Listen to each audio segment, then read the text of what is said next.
Eyebrow తీసేటప్పుడు right side తీసేది ఎక్కడి నుంచి తీస్తాం? ఫ్రంట్ నుంచి. లెఫ్ట్ సైడ్ తీసేది బ్యాక్ నుంచి. క్లయింట్స్ని మ్యాక్సిమం క్లయింట్స్నే పట్టుకోమని చెప్పాలి. ఒక సపోర్ట్ అయితే మనకి ఎప్పుడు అసిస్టెంట్ అనే వాళ్ళు ఉండరు. క్లయింట్నే స్ట్రెచ్ చేసి పట్టుకోమని చెప్పాలి. ఓకేనా? ఇప్పుడు ఆ షేప్ ఏం షేప్ వచ్చింది? క్లయింట్కి ఏం షేప్ ఉన్నింది?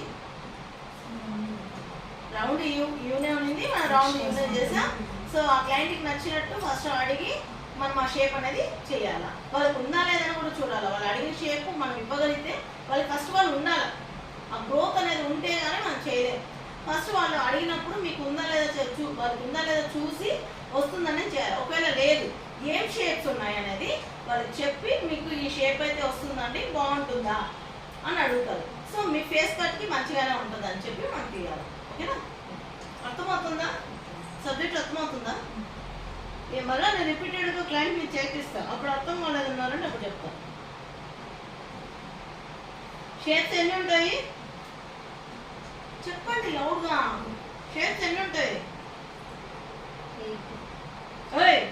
Shapes oval shapes, face shapes కాదు, ఐబ్రో షేప్స్.